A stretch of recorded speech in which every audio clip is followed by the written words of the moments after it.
Oke, bertemu lagi dengan channel TV Anime, yang membahas seputar anime teori atau spoiler keren dan fakta di anime One Piece. Langsung saja ke alur ceritanya, check it out. Oke, pada cerita kali ini kita akan membahas, seberapa mengerikannya Fleet Admiral Akainu dalam alur cerita One Piece. Oke, kita langsung saja ke pembahasannya. Akainu saat ini telah menjabat sebagai Fleet Admiral, yang posisinya untuk saat ini berada di bawah Panglima Kong. Diberitahukan juga bahwa Akainu adalah salah satu char terkuat di One Piece. Beberapa insiden dan peristiwa besar selalu saja melibatkan namanya. Dan ia juga diketahui sangatlah ditakuti di kalangan bajak laut, maupun di marinir itu sendiri. Karena itu kita akan membahas kekuatannya, serta latar histori dari Zakatsuki ini. Yang pertama seperti yang kita tahu, Akainu adalah seorang prajurit angkatan laut yang berposisi sebagai admiral sebelum Ten Skip dan menjadi Fleet Admiral setelah Ten Skip. Nama Akainu sendiri adalah kode sandi untuk nama aslinya yaitu Zakatsuki. Nama Akainu diambil dari tradisi kuno Cina, yang berarti anjing merah. Dan diketahui sebelum menjadi admiral dia masih menjadi sebagai wakil admiral, dan ia akrab dengan sapaan Zakatsuki. Akainu adalah seorang pengguna buah iblis bertipe logia yang bernama Magu-Magu no Mi, yang membuat dirinya bisa membuat tubuhnya bisa berubah menjadi magma yang sangat panas. Sejarah Akainu sudah diperlihatkan ketika insiden pemusnahan atau booster call kepada Pulau Ohara sekitar 22 tahun yang lalu. Saat itu Akainu masih berpangkat wakil admiral, dalam tragedi Ohara. Ia diperlihatkan sangatlah brutal, dan bertindak tanpa kompromi. Dalam tragedi tersebut ia melakukan langkah yang sangatlah keji. Dengan ia menghancurkan kapal-kapal warga sipil, ia meledakkan kapal tersebut hanya demi untuk menghentikan para ilmuwan Ohara yang hendak kabur. Ia pun sempat mengatakan, melakukan hal tersebut wajib hukumnya atau seluruh usaha angkatan laut akan sia-sia. Dalam perkataannya disebutkan, jika salah satu ilmuwan berhasil menaiki ke kapal dan melarikan diri, maka semua pengorbanan dan penyerbuan akan sia-sia, kejahatan harus ditumpas habis, begitulah yang Akainu ucapkan pada saat itu.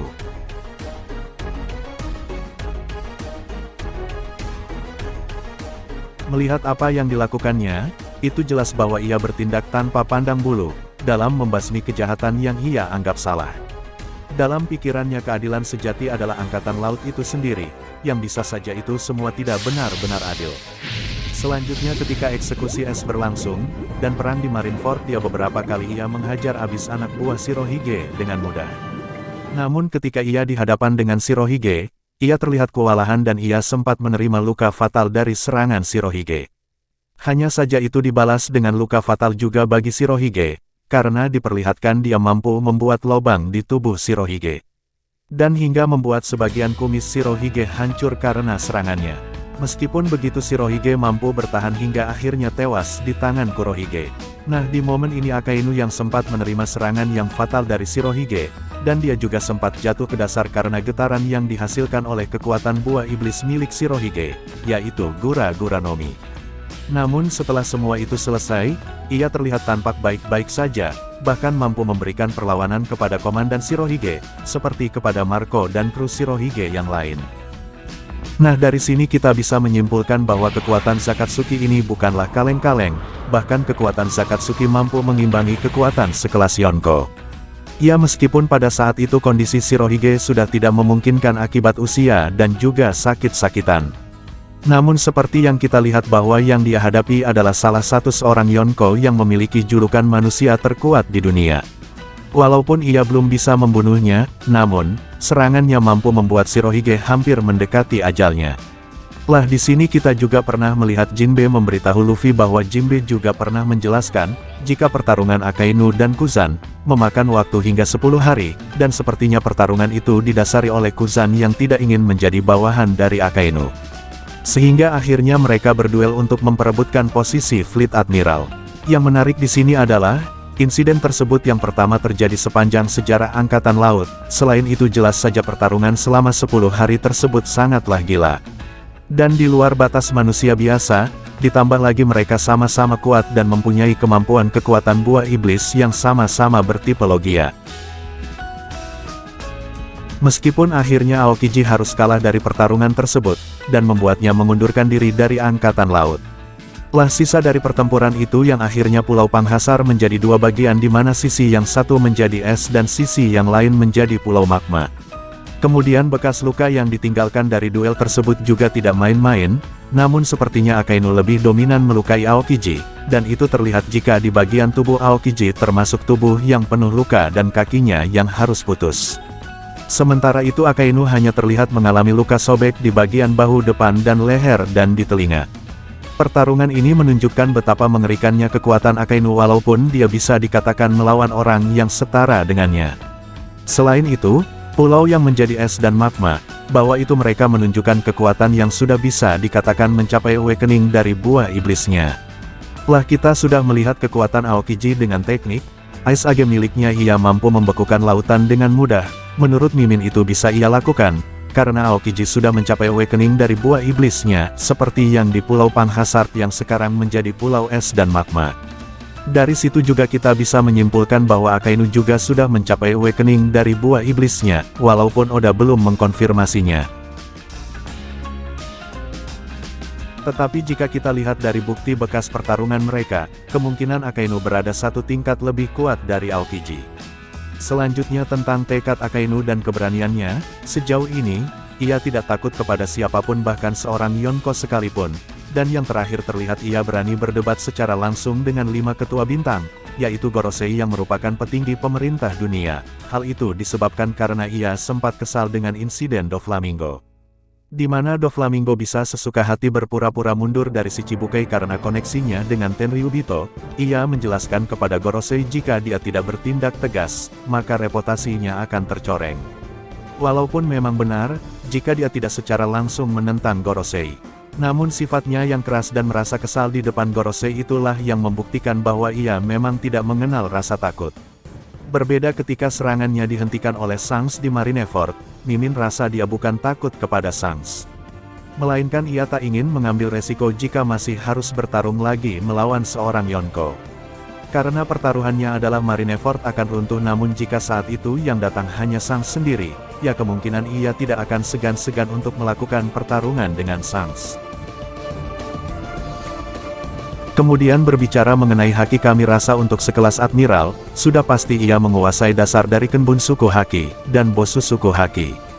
Hanya saja karena kekuatan buah iblisnya yang sudah overpower, ia tidak terlalu terlihat menggunakan dua haki-haki tersebut.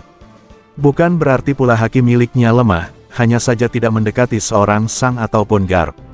Nah untuk Hosuku haki sendiri kami rasa ia tidak memilikinya, walaupun itu juga belum dikonfirmasi oleh Oda.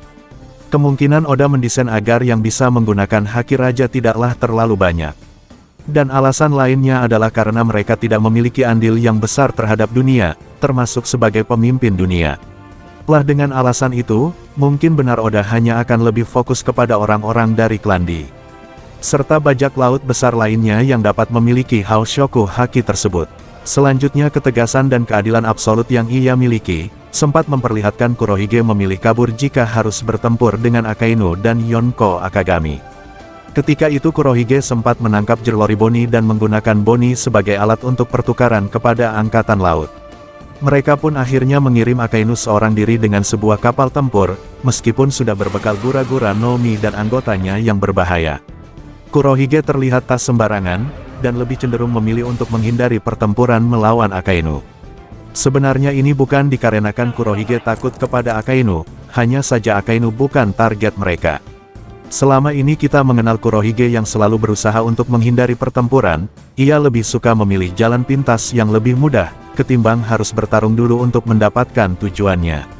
Nah begitu pula dengan menghindari Akainu, karena ia tahu jika harus melawan Akainu itu sangatlah merepotkan, bahkan walaupun mereka menang pasti akan meninggalkan suatu hal yang merugikan bagi kelompoknya.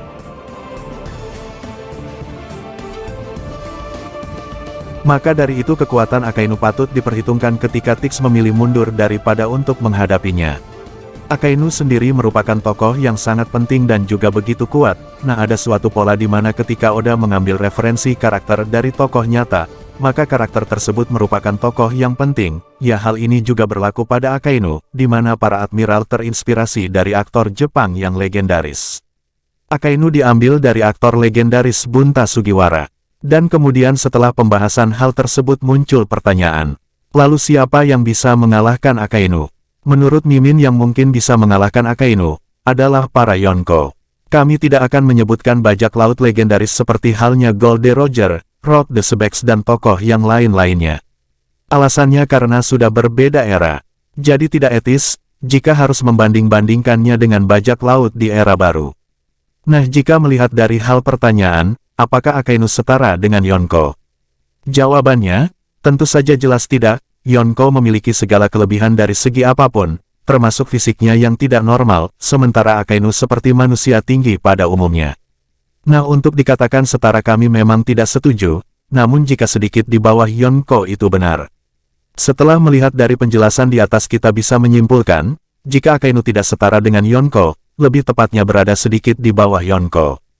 Hanya saja menurut Mimin dia berada satu level dari 3 admiral lain yang menjabat saat ini, walaupun itu tidak terlalu jauh, namun Mimin yakin jika Akainu lebih kuat dari Kizaru, Fujitora ataupun Ryokyugu.